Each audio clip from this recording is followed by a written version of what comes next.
Fritzy is back. Good. Holla at your boy. It's going well. Oh, look who decided to show up for work. Yep. I'm not ducking. I'm always confused. That's a ringing the alarm? It sounds like an alarm clock to wake up. That's like the ship sinking. Yeah, well, it sort of sounds like a tornado, like warning if you're in a town or something. Like That's it was what first used for when Jalen was going down the tank in last year, and now we had to bring it back for the Phils. I think so. And I would like to hear. We have a very short show today. Of course, the show goes up until Phillies Giants. Chris Sanchez goes for the Phillies. They try to end their 3-game losing streak and not get swept by the San Francisco Giants. I would like to hear from people. Have not been swept this year, right? No. No. I would like to hear, if you're listening, would like to hear where you are with the Phillies. 215-592-9494. Because I'm watching these games, and my head is ready to explode. Not because they're losing these games, but if you're not a little worried looking at the second half of this lineup, which I said the beginning of the year, and this outfield, and thinking about the way that projects into the playoffs, you are crazy. To me, there's two modes. There's worried, there's whatever. Those are the only two modes right now. So we want to know what you are, whether you're worried or whatever. I am worried. Ike Reese. Oh no, I'm whatever. Not completely whatever, but I'm nowhere near worried yet. Nowhere near worried. I don't know how you can look through the 6, 7, 8, 9 in this lineup and start thinking about the divisional series and the NLCS and the World Series and not be worried.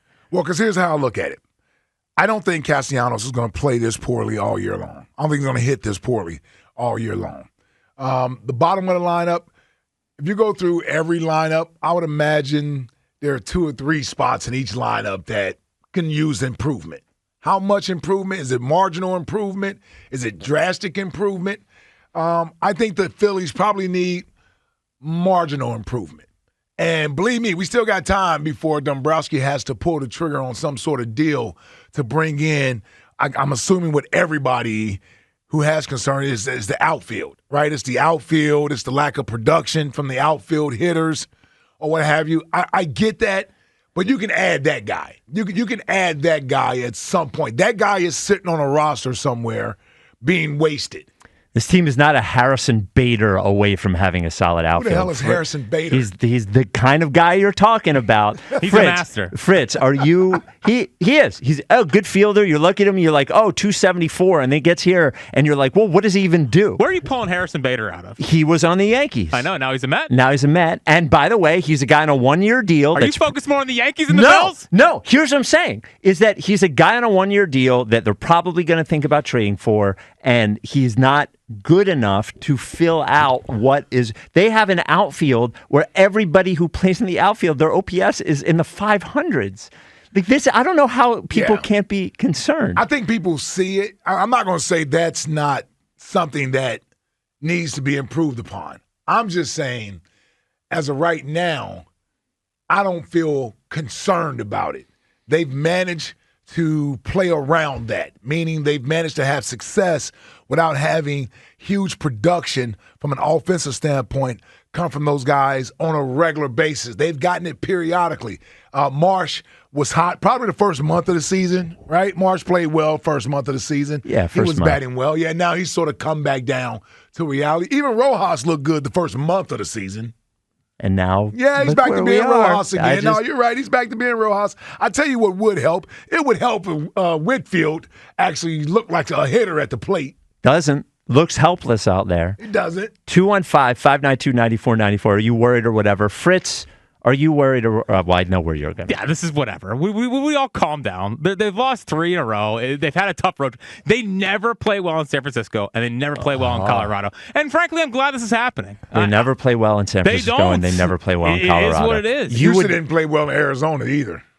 They changed that. Well, sort of. They did lose 2 or 3 in the NLCS there, and that's where the bats went dead because sometimes they don't travel very well. Your mouth is saying whatever, but your heart is saying worried. I know you. There's no way you're truly whatever about this. Steady, calm, That's me. That is not you, Yeah, steady and not calm. you. The hand's not moving. You're crying under your sheets at night. I mean, it was 12 o'clock last night, and I was furious that we couldn't get the runner in from third. Yes. But, like, that happens. Ultimately, it's not a big deal.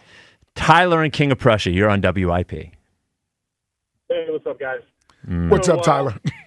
What's up? I'm not worried about these guys. I think, I want to see what you guys think. Instead of bringing somebody in for the outfield, when Trey Turner comes back, put him in the infield and rotate Schwarber in the outfield to get us a bat in the outfield going. You know, I mean, obviously, if we can bring somebody in the outfield that's going to produce, great. But if we're going to work with what we have, put Schwarber in the outfield and put Sosa at DH. Let's see what you guys think about that. That's great as long as Sosa's hitting the 330 he's hitting. I don't know what he projects as the rest of the year, but I would tell you what I would be worried doing. I would be worried counting on that my extra bat is Sosa. And to do that, by the way, I have to create a left side of the field who we're not even sure if they can catch anything between Trey Turner, Alec Boehm, and Kyle Schwarber out in left field. Like, we should hope that everybody... Don't throw Boehmer in there. But he had 3 errors yesterday. Okay. 2 errors. 2 errors. Well, two days ago. And it should have been 3 errors. I'm just saying that's a left side of the field that I'm not. I'm hoping nobody hits them. I got you. I mean, Schwarber has been in left field before. Obviously, he's made mistakes out there. But I was just saying, with working with what we have, I don't like the idea of putting Trey Turner in the outfield. I think you keep him where he's playing and rotate Schwarber in. Maybe not every game, but rotate him in. Give Marsh a break. Give Castellanos a break. Let those guys, get their shit together and there they go.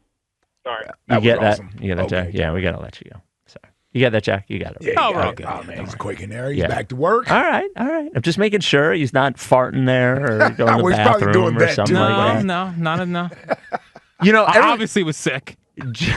That is true. That's certainly a possibility. Giglio brought up the Trey Turner to the outfield thing yesterday, which I don't think is realistic, but I will continue to bang on the drum of if we get to the trade deadline and the polar bear Pete Alonso is still available, we have to be able to consider.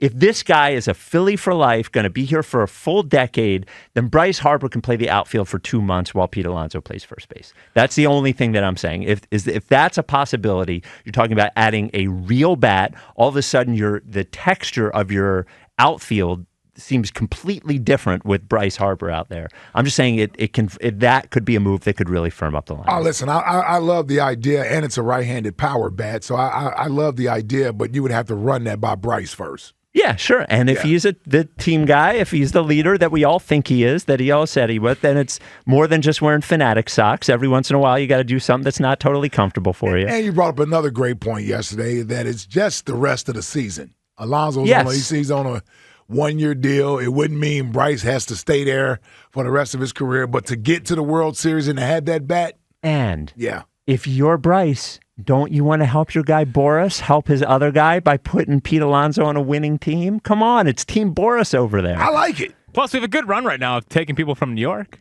Yes, right? I'm getting a little tired of it, but we have gone to the well a little bit often. Maybe too many Giants, perhaps. I mean, Giants, Jet. Yeah. Fanatic, PD guy brought him back home. Yeah. Do we Not need the any Fanatic, more? It's the fan. The I'm fan. sorry. The fan. Yeah. I'm sorry about that. Yeah. Yes, that deserves 2 L's, honestly. But I like the Pete Alonso idea. I do. I'm just saying there is no way I want to frame what worried means. Mm-hmm. Worried doesn't mean that you think they're going to finish below 500 or that they're going to blow the division. Worried means that this is the team that we are talking about. We want to win the World Series. Yes. That's all. That's all I'm saying. And I believe Dave Dombrowski recognizes what you brought up, what Joe has been talking about with the outfield. How could they not see that? I don't know. Apparently, the offensive coordinator for the Eagles last year didn't seem to see what we all saw, right? Kept calling the same play over and over and over again.